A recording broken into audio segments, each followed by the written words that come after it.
couch, dogs, me, guitar lessons.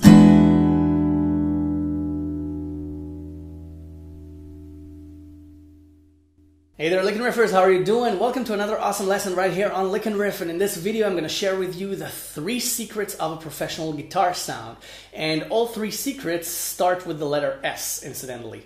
Slide, syncopation, and silence. Again, slide, syncopation, and silence. Now, what do I mean by slide? I mean that you can take any boring phrase and turn it into a more interesting and richer sounding phrase, even a chord progression, by adding slides. Let's just take, for example, 2 chords, A and C sharp minor. Okay, this is the predictable sound. Okay, again, very interesting, very nice. But if we slide into the bar chord like this, we get an interesting sound, we get a richer sound. Again. Okay? Again, the slide shouldn't be full volume. It should be just hinted at, but you can take the bar and slide it up to the fret you want and then add the chord. Okay, let's go from here to B minor here. So bar to 4 and then bar to 7. Okay, now if you overdo it, then of course it becomes a motif and it might lose its uniqueness. But you can use it every now and then to spice up your sound. Now, this is about chords. You can also use it in fingerstyle. I've showed you, for example, in the blues lesson, you can take the A chord and slide into it. Okay, or even the D chord. Okay, you can slide into the chord.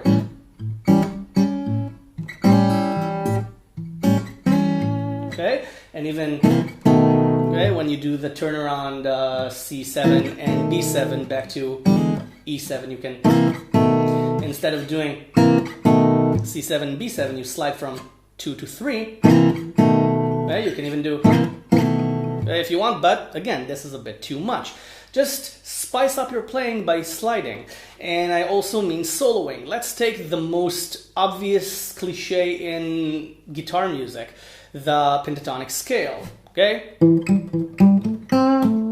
Okay? And I'm playing the A pentatonic scale, the A minor pentatonic. Okay? Now let's add slides. Immediately it's more interesting. Okay? Or okay, you can play a note and then slide into it again. You can do the same thing on 2 sets of strings. For example, 5 on the E string is also 10 on the B string. So you can do something like this. Okay? And you have the same note, okay, the A note, but first you play it and then you slide into it. So, see? It adds instant richness to anything that's even slightly a guitar cliche. And you can do it anywhere with anything.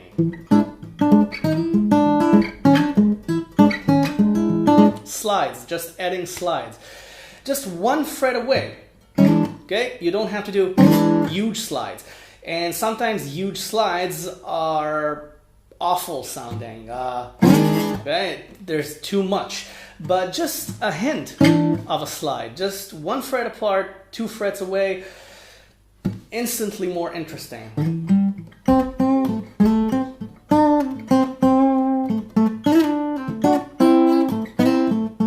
See? Just noodling around. Just try to add slides. Don't care about the bars. Don't care about the timing. Just get used to sliding anytime you like. That's the first sound trick. The second sound trick is syncopation. Syncopation is a little more difficult to get used to than slides because it's a concept. Syncopation is and 1. It's an offbeat. But most of the time towards the first beat of the bar. So we have 1, 2, 3, 4, and 1, 2, 3, 4, and 1, 2, 3, 4, and 1. That's syncopation.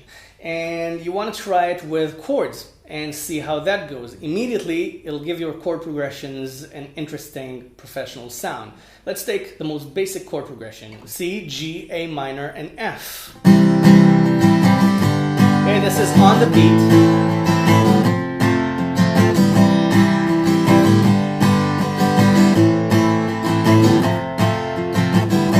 Okay, now let's try it with the and 1. 2, 3, 4. 2, 3, 4. 3, 4. See?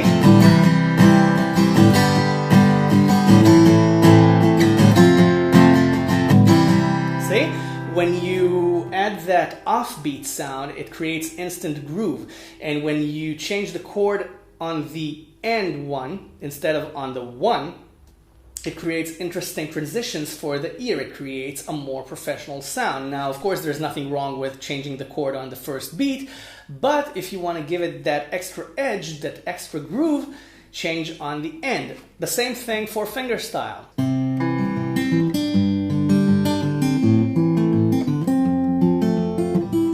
Okay? Now, what's going on here? You hear a note out of the next chord before the next chord's bass note announces itself as the next chord. For example, C, G. Okay, note first, then the bass. Same with A minor.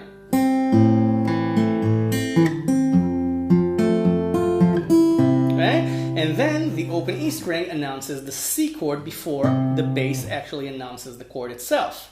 So that's syncopation.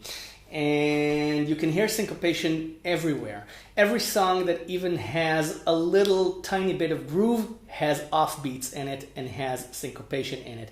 It's way more prevalent than you think. So just learn to hear it and learn to apply it. Again, 1, and.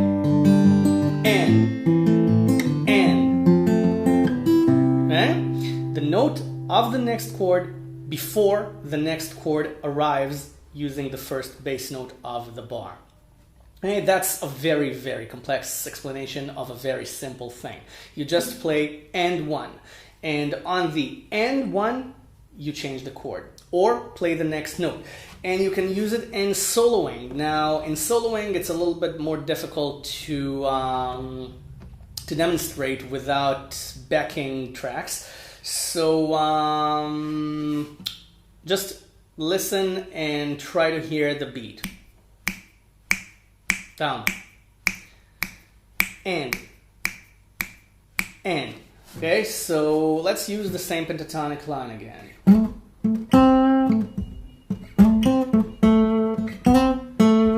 Okay, every time I ended a line with this note, the 7 on the D string, it was a syncopation. I'll try to bounce my leg or do this for the beats. I'll try. See? It was and 1.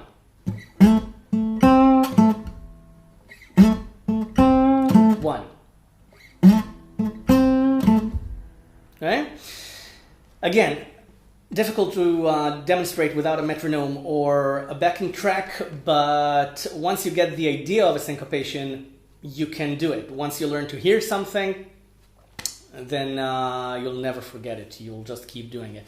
So that's the second concept. Slide, then syncopation. Now we have silence. Silence is the single most important thing in music, because silence creates rhythm, silence creates drama, silence creates articulation. And maybe you've noticed yourself that there are those players that keep playing all the time, just running over the neck, and keep doing these amazing licks, but they never stop playing. They just keep adding notes and adding notes and adding notes. And for some reason, that doesn't impress you as much as it should. But then you get guitar players like Guthrie Govan or Greg Howe, and they're insanely fast as well, but for some reason they're more interesting. Why is that? Because they know the power of silence. And silence is important to insert between licks, between phrases, even between notes. For example, listen to this. This was a very, very boring lick. But if I shorten the notes and insert some silence in between, it immediately makes it a little more interesting. Okay? It wasn't the same lick, I don't remember what I did, but you see that it gives it a character. The silence between the notes gives it a character. Instead of, okay, just legato all over the place. So again, also in fingerstyle, let's just take a chord. Okay, the most interesting moment when I played it was when I let go of the chord for a second and created silence. Okay, because everything else just blended together, all the notes, there was no articulation there. But if I do this, okay, insert some silence into it, it immediately becomes apparent that there's a groove and that there's articulation in it, that there are more important notes and less important notes, notes that are in the forefront and notes that are in the back. Also, when you play with a pick or just strum,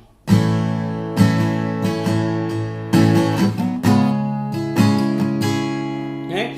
Now, the silence between the two chords was the moment where the ear got a little rest, and it's as if it's an effect similar to syncopation, because you get, okay, you get the moment to breathe before the next note arrives. And while there's nothing wrong with continuous playing, okay, just continuous playing, okay, the same chords we did before. Okay, continuous playing. Okay? No silence whatsoever. But there's still silence in between the low notes and the high notes. Some of the bass notes fade away, so there is a sort of a silence and the balance between the notes. You don't pick all the notes in the same volume all the time, otherwise it would sound very, very monotonous. Now, this is a genre of itself, okay? There are genres of music where you need to play everything very, very loud, but even in heavy metal music, they know the power of silence, where you get something like this. Okay, something like this. Now, I know it sounds ridiculous in an acoustic, but I'm giving you musical examples. And you can get something like this.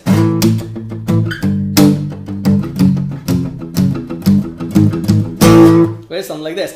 Now, there wasn't a silence per se, but there were low volume notes and high volume notes and muted notes.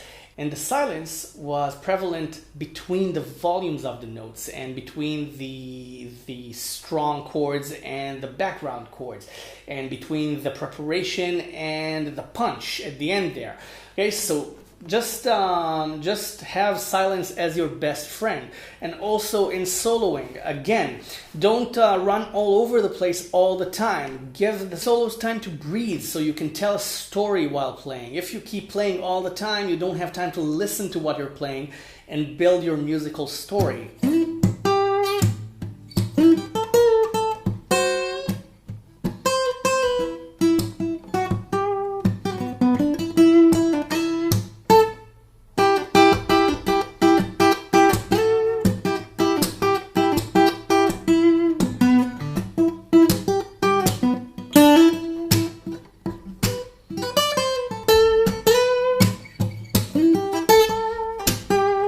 Okay, see, I was just listening to the music, and while I was playing, I started hearing the background and started hearing the band playing in my head. It wouldn't have happened if I just kept playing around.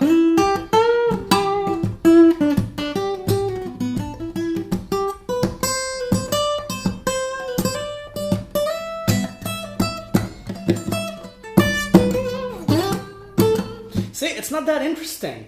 You need to give your music time to breathe also for yourself, to be able to listen and digest your own playing and figure out the way to go to the next line. Now, of course, I'm talking about improvisation because I'm improvising my example. I always love to improvise and to surprise myself and to come up with new examples, just to keep myself interested in my own music. But even if you're playing something pre-written, make sure you write it in an interesting way. Remember, there's a show-off aspect to music, of course, but that's not the only thing there is. Your main goal should be to have fun and to make good music, and good music isn't always fast and furious. Most good music actually is very, very slow and mellow. So just keep that in mind. So slide, syncopation, and silence, the three pillars of good guitar sound and actually of better music, in my opinion. So you can take it, you can leave it, and don't forget to subscribe to the channel if you haven't already. I don't see a reason why not. There's a ton of free lessons over here, and I upload a new one every few days or so. So join the Lick and Riff community. I'll be happy to have you. So I'll see you in the next lesson. Thank you very much for watching. Go play!